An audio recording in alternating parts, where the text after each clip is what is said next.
So we just got back from lunch, a little spot across the street from our hotel here in Ridgeway, and it has been rain most of the day. We went down to Box Canyon to check that out, and it started pouring on us, so we headed back. We wanted to do $1 Million Highway today and tomorrow, but the weather had other plans. Seems to be the theme around here this time of year. Afternoon thunderstorms are a thing, apparently. So since we're stuck in the hotel one more night, we're gonna head out tomorrow and do a whole bunch of stuff. Tomorrow's our biggest run. It's like 400 and something miles, 420 something miles, right? Yeah. So I figure since we've already completed about 1,200 miles through rain and wind and some pretty adversarial roads, I would say. I'd give you guys a little bit of a gear update. I've had some good luck and some bad luck, so we'll just go through it. First things first, these unit garage saddlebags or panniers or whatever you want to call them. These are great. They've been super awesome. I looked high and low for a storage solution on the Speed Twin for months. I didn't like the SW Motec ones. I just think they look corny, and I wanted something that kind of fit the vibe of the modern retro. And I found these. They're relatively small. They're only like 21 liters, but they're leather, and they're super sturdy. This attachment system is the Click Fix attachment system, and it goes on pannier bars, obviously, and it's great. Super sturdy. They don't move at all. Holds quite a bit of weight. The only complaint I have about these is that the locking mechanism on the inside to lock the clip here to your pannier bars is impossible to get to if you have anything in the bag. So, and they're quite expensive, but they've worked out great so far. Not had any issues getting them on and off the bike. The leather's starting to break in and loosen up a little bit, so it's getting a little bit easier to put the straps in and out and get them open and closed quicker. So these have been great. I don't know how they're going to fare against getting soaked. So far so good, but a little bit of wear on there from vibration and stuff, but not too bad. Really happy with these. Next up, we have my Ugly Bros Moto jeans. These have also been epic. I have two pairs of these. I have one in green as well. I don't remember what. I think these are the K Pool. What model are these? I will find it. Motorpool K. Kevlar lined jeans. I don't have knee pads in them because I have a bad knee and I just feel like it would be super uncomfortable, but whatever. These have been great. Getting a little bit of discoloration in the knees from road grime and stuff like that.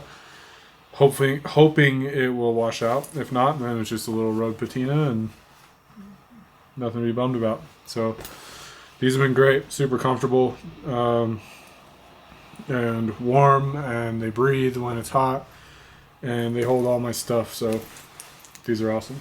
Next up is my bar cam, which I've been running on most of the rides, and I can say super bummed because it decided to take a toaster bath. So I think it's just from the vibration on the bars. You can kind of see it in a lot of the footage.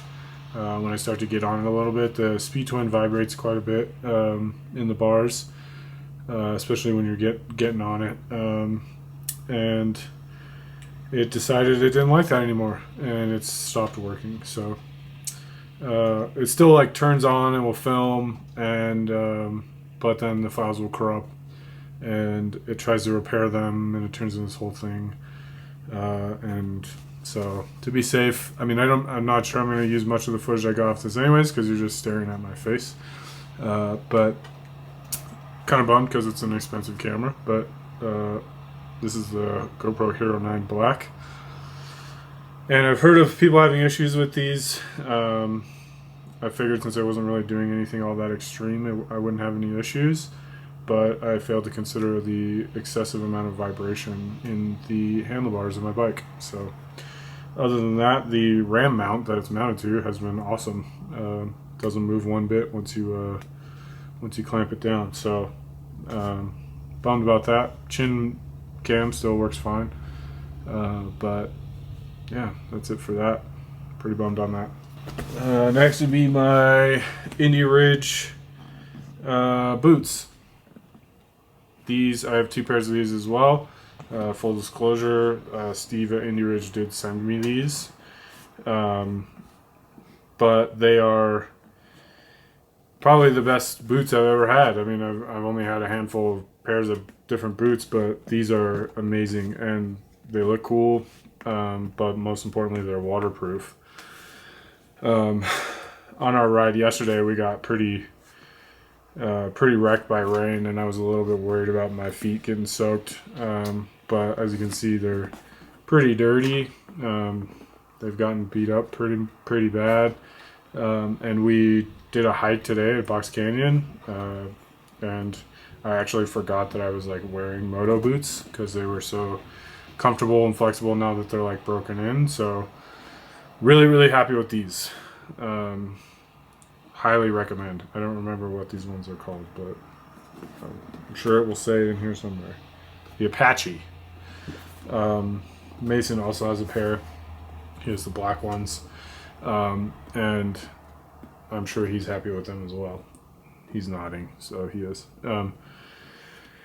So super awesome, really comfortable, and waterproof, which is the most important thing. And truly waterproof apparently. So far so good with these. These have probably 4,000 or 5,000 miles on them, and they've been great. And this is the most extreme they've been in. What's next? Next is my tripped compression bags. I got socks hanging out of them and stuff. I'm only using one. Well, I'm using 2. There's another one in my other saddlebag, but that just has a heated shirt in it. I got these off of Amazon per the recommendation from another YouTuber who does a lot of motor camping and stuff, and I really needed to figure out a solution to get a decent amount of clothes in a very small bag, like that 21 liter unit garage bag. So I've got like a bunch of stuff in this. Well, not right now, but when it's packed it is. I've got 3 pairs of compression socks, a pair of Vans socks for off the bike. I've got 4 pairs of compression shorts and a pair of compression pants because we're doing Mount Evans and what's the other one? $1 Million Highway? No, the tall Pikes Peak. Pikes Peak. We're doing Pikes Peak, and it gets, even in the summer, it gets hecka cold up at the top. So I wanted some longer, like compression underwear to go under the moto pants, and then I've got my off the bike pants, and 4 of these outdoor research base layer shirts. So, and it all fits in this, and they zip up. It zips all the way around, cinches the bag down, so it gets real tight, and fits perfectly right inside of this unit garage bag. So really happy with these. Relatively cheap on Amazon. They were like, what, $30 or $40. Yeah, for a whole set. For a whole set of them, different sizes with a laundry bag and stuff. Super cool. Highly recommend for like traveling. That brings me to these Outdoor Research base layer shirts. I got 4 of them. I think they're over there on the bed. Oh, here's one. So I got 2 different ones, but they're all for Outdoor Research. These have been super rad. I was kind of going back and forth a lot. A whole gang of Harleys out there. I was kind of going back and forth of what I wanted to do for a base layer and something under my jacket, which I didn't want to wear just regular cotton because it's not great for anything other than just being an off the bike shirt. They take up a lot of space in the bags, and they absorb moisture and just leave it on your skin. So when you sweat, it will absorb all the salt and make it really scratchy on your skin and stuff. So I wanted something that would wick moisture because I knew it was gonna be hot, and I knew we were gonna hit a little bit of rain. So my first choice was Stone Glacier, but those are like $100 a piece, and I didn't want to spend the money on those, so I went with Outdoor Research, which is like $30 or $40 a piece, which has been super great. Mason got Stone Glaciers, and they are also super rad, and I'm super jealous. But it's that Gucci gear that I can't afford. So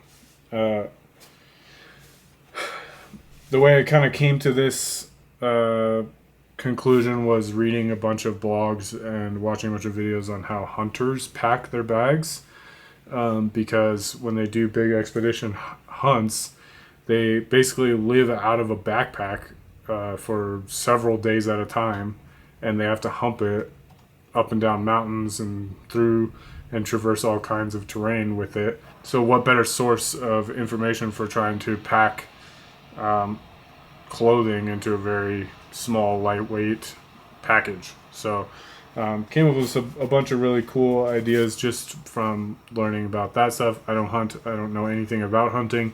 But really cool gear that's designed for hunting that also kind of translates over to, you know, motorcycle touring or motorcycle long distance stuff where you gotta pack a bunch of stuff on your bike, but you don't want to be weighed down by a bunch of stuff that you may or may not need. So that was cool.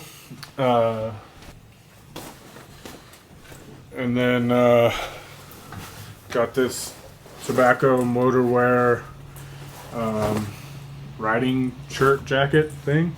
This is the Bandito. It's the olive one that they just put out. As you can see, it's getting a little gross.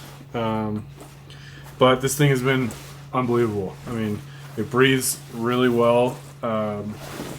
So even on the hot days, get the wind going through it.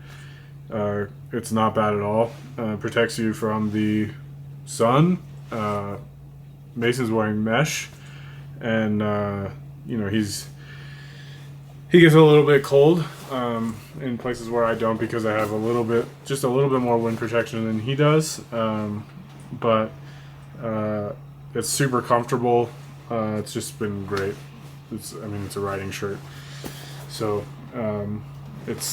has some Kevlar lining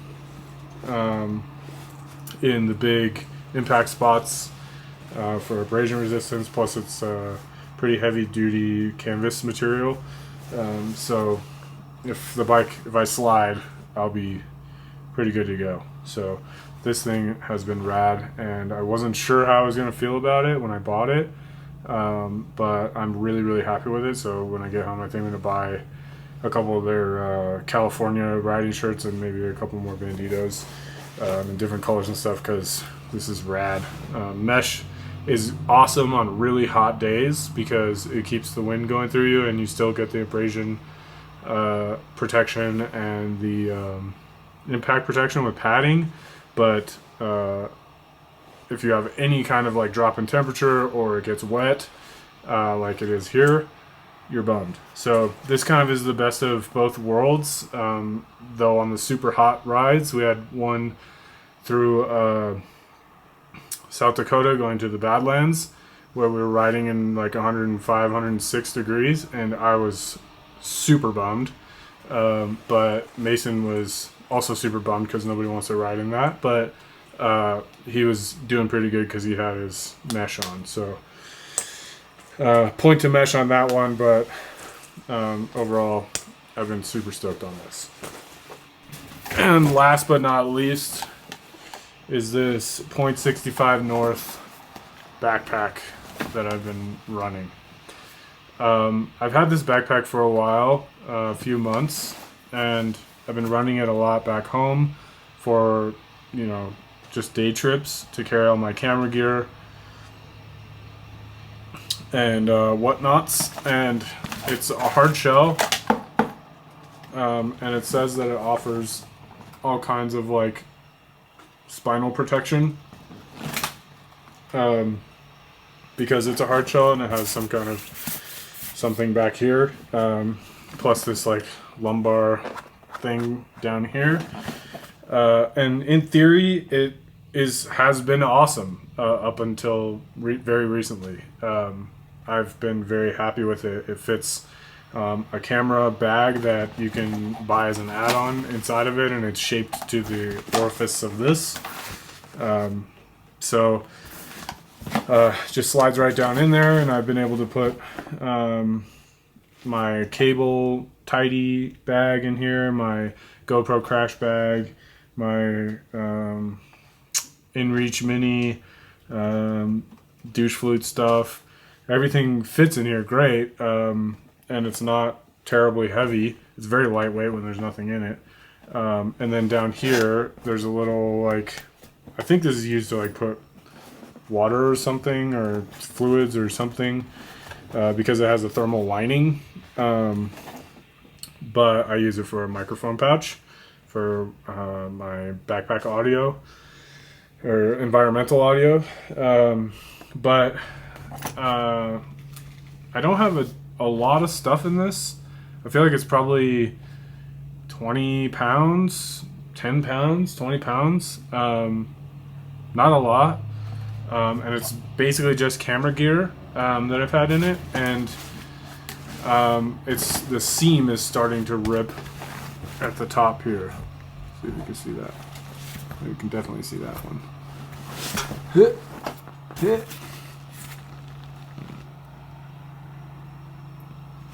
And I'm attributing that to the amount of weight. When you put it on your back, it starts to stretch the seam, and it's splitting pretty much all the way across.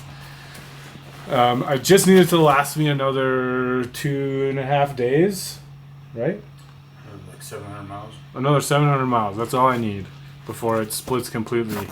But I'm super bummed because this thing is not cheap. And it's worked amazingly well for what I needed it for the last few months. But turns out when you actually put it through some paces, these seams leave something to be desired. And so I'll be shooting them a email when I get home, and hopefully they're cool and they will replace it, because I paid a lot of money for it and I actually like it as a product. It works really well for what I need it for. So I really hope they'll replace it, because I don't want to buy another one, and I definitely won't if they don't back their product with some kind of warranty or something, or help me out a little bit, because there's nothing to tell me that this won't happen again if I buy another one, and I'll be out another $400 or whatever it was. So super bummed, but just needs to get me back to Denver, and then we're smooth sailing from there. So fingers crossed they'll do something about it. They also have a bigger size of that. That's the small size, and I'm wondering if I put just camera gear in here and it's over a weight limit or something, which there's nothing to say that it is, what would you put in the bigger one that makes no sense to me? Anyway, so that's pretty much it for gear. But I kind of wanted to share with you guys this thing that we've been doing since we left, because everybody that we've told about it seems to not know that this exists, and I think it's super cool. At every national park, if you go into the visitor center, they sell these national parks passports. It's a passport book that has little spots for each park. Well, they have several different versions. They have ones that are huge books. Obviously, we didn't want to do that because we need to stick these in a backpack. But this is like a little smaller one, and this has it's by region, so it goes by different colors. I don't know if you can see this, but it goes by different colors and stuff for the different regions in the country, and it has little slots where you can put stickers. And each park in the visitor center, they have these little stickers that they sell. They're the passport stamps, and they have a little station that has like dated stamps that you can stamp your book with. And these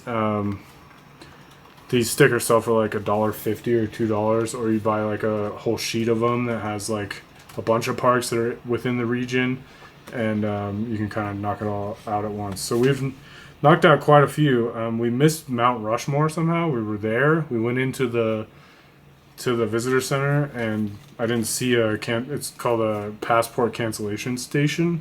I didn't see one there, and it was super busy, so I didn't want to ask. But I'm a don't talk to people you don't know kind of guy. So whenever I'm in a situation like that, I have a hard time asking questions. I'm getting better at it though. Mason's teaching me how to be a social person. So we did. We're just knocking them off. Like, we've hit three stamps since 4 stamps. 3 or 4? 4. We've hit 4 stamps on this trip in 6 days. So we did Rocky Mountain National, obviously. We did the Badlands. And then it also counts for like national heritage sites or national historical sites or stuff like that. So really cool. And I'm stoked about this because I've been to a bunch of national parks, and I don't really have much to show for it other than some Instagram photos. So we've been collecting patches and pins and stickers at each place that we stop, and that's been a cool little keepsake for this whole adventure. So anyway, that's my gear update. That's what we've been dealing with. This came out to be a lot longer than I intended, so anyway, we are going to go over our route for tomorrow and figure out what we're going to do, because it's still rain. So hopefully this lets up soon and we have a clear path for tomorrow. But tomorrow's going to be a long day, so we're going to have to rest up and, get our together. So anyway, thanks for hanging out.